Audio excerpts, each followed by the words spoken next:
Lost in the Woods, Part 2. The forest that chose who could leave. Tom sat at the foot of a giant tree, his body aching from head to toe. His face was swollen from repeated blows, dried blood stained his lips, and thick ropes bound both his hands and feet.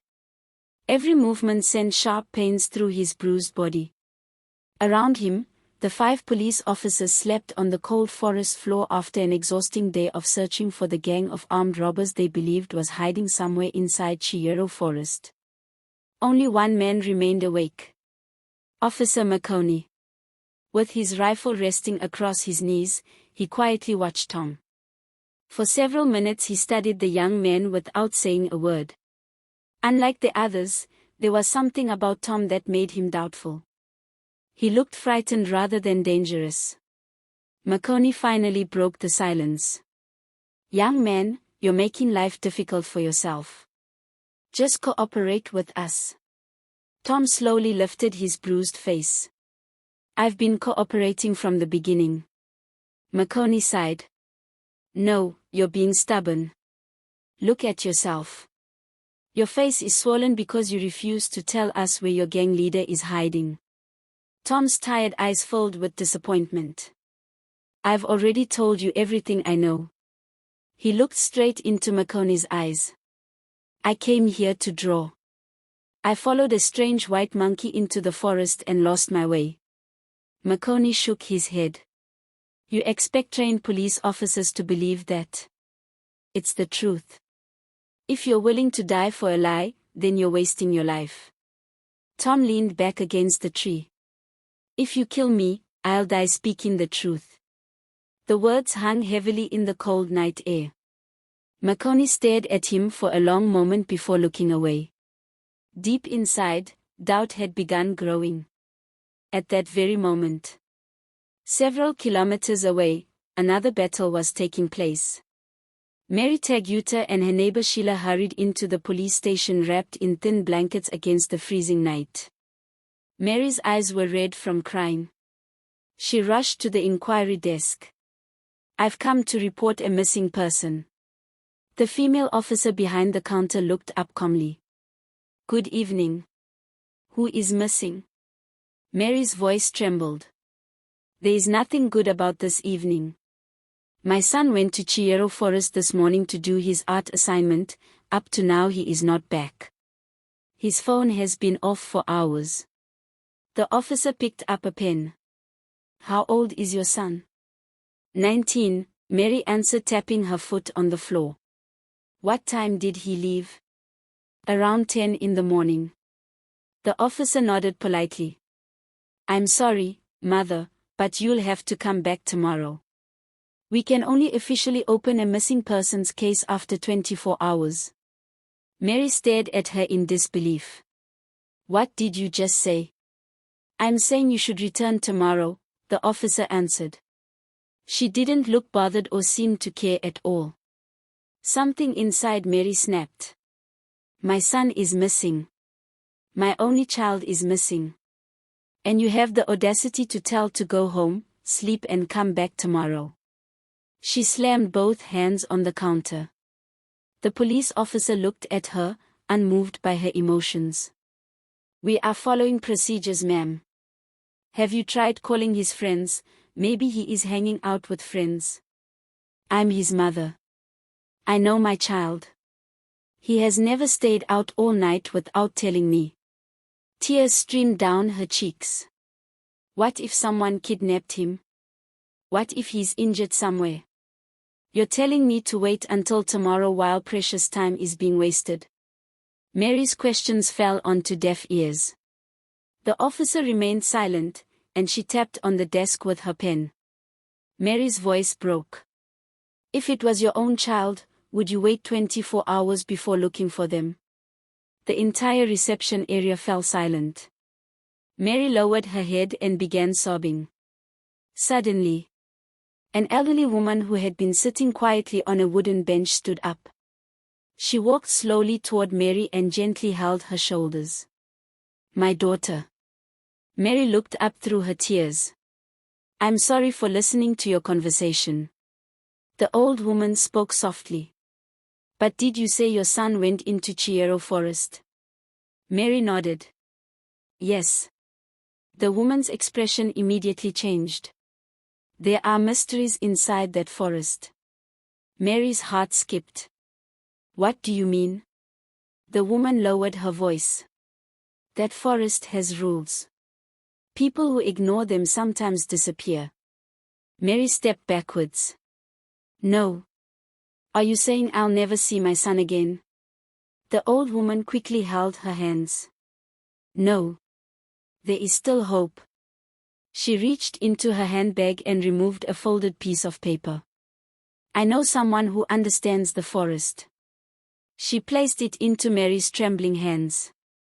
But first, she gently wiped Mary's tears. Do not cry anymore. Mary looked confused. In Chiyero, people believe a mother's endless crying brings misfortune upon the one she is searching for. Mary quickly wiped away every tear. The old woman smiled gently before quietly disappearing into the darkness outside the station. Mary unfolded the paper. An address was written on it. It was her only lead.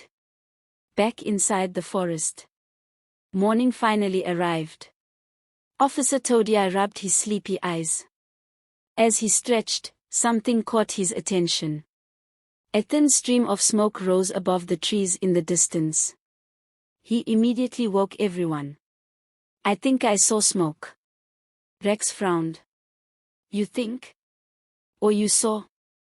Taguta pointed. I'm sure there's smoke over there. Maybe there are people living in this forest. We could ask them for directions. Rex immediately smiled. Or perhaps, that's exactly where the robbers are hiding. He grabbed his rifle. Move. Tom's leg ropes were removed, although his hands remained tied behind his back. The group began following the smoke. Hour after hour they walked. Eventually, a small hut appeared between the ancient trees. It was the same hut they took Tom from. Beside it stood an old man dressed in torn animal skins. His long gray hair reached his shoulders. He seemed completely unaware of the approaching police officers. Makoni raised his rifle. Stop. The old man continued walking. I said stop. Still. He never turned around. Instead, he calmly asked, Who are you? Why have you entered my territory? Makoni stepped closer. We are Polly. Before he could finish speaking, his eyes rolled backwards. He collapsed heavily onto the ground. Everyone froze. What happened? The officers rushed toward him. The old man finally spoke. You foolish man. Who gave you permission to enter my land? Without looking back, he continued walking. Don't even think about running. Fear spread across every officer's face. Taguta whispered. I told you, this man isn't ordinary. He must be one of the forest spirits.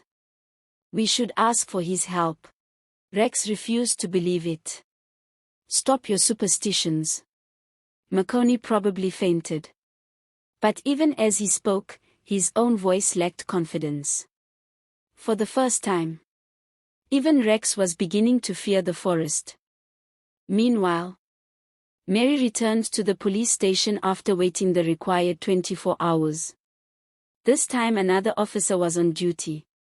I came yesterday to report my missing son.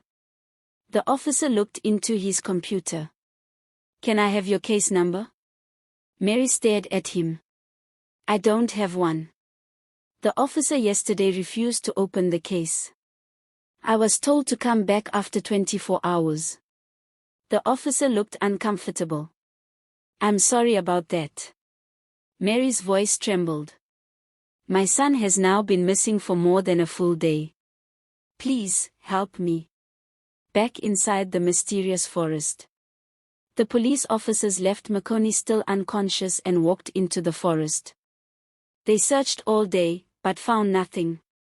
Tom walked behind the officers dragging his feet, and he felt pain on every joint of his body. They returned to the hut that night and found Makoni still lying unconscious. The old man had put him beside a small fire burning outside the hut. A clay pot boiled gently above the flames. The old man knelt beside him carrying a tiny clay pot filled with dark liquid. Using the tail of a small animal as a brush, he gently painted the liquid across Makoni's forehead. Within seconds, Makoni's fingers twitched. His eyes slowly opened. The police officers gasped. The old man laughed heartily. "There you go. He is well again." Makoni sat up, confused. "What happened?" The old man smiled. "Now we are friends." He looked around the room. "So tell me, what brings armed men into a forest that has never harmed anyone?" Nobody answered. The old man's smile disappeared. "This is a forest of peace. There is no fighting here." He uncovered the cooking pot. Inside were boiled forest roots. One by one he handed them to everyone. The officers hesitated. The old man laughed again. "Eat. They're not poisoned." Tom immediately reached out. He hadn't eaten since the previous morning. Within seconds he was swallowing the food so quickly that sweat formed on his forehead. The old man smiled warmly. "My boy, you were truly hungry. There is more if you want." Tom politely shook his head. The old man sat beside the fire. "You people from the towns think education means knowing everything. But nature has its own laws." He pointed into the darkness. "This forest allows only those who respect it to live. If you break its rules, you can wander here for a whole year without finding the way out." The officers listened silently. "You came searching for criminals." He laughed loudly. "No criminal can survive in this sacred place." He raised one finger. "Remember these rules. Do not make unnecessary noise. Do not disrespect the forest. Do not criticize anything you find here. And before entering, always ask permission from the ancestors." The hut fell silent. The fire crackled softly. Suddenly Tom stood awkwardly, clearly needing to relieve himself. The old man smiled knowingly. "Go. Don't be afraid. We are friends now. But be careful. The forest easily swallows people who wander carelessly." Tom nodded gratefully before disappearing into the darkness outside. The old man wrapped himself in a blanket made from animal skins. Within minutes everyone else fell asleep. Morning arrived. Tom was nowhere to be seen. The old man gathered the police officers outside. He scooped a pinch of soil from the ground and placed some into each man's hand. "Eat it." The officers looked horrified. "It will open your eyes. It will stop the forest from confusing your path." Reluctantly, they obeyed. The old man pointed toward a narrow trail. "Follow this path. It will lead you out." Rex looked around. "Our prisoner never returned last night." The old man smiled calmly. "Do not worry. I will help him. He will find his own way." Then his face became serious. "When you leave, never turn around. No matter what you hear. No matter what you see. And speak to no one until you have completely left the forest." He reached into a small pouch and handed Rex a strange twisted root. "You are their leader. Carry this. When the paths divide, it will show you which road leads home." The officers exchanged nervous glances. For the first time since entering Chiyero Forest, they were no longer certain whether they were leaving an ordinary forest or walking away from a place where the impossible had become real. To be continued. Kindly like and share this story. If you are new, subscribe to the channel.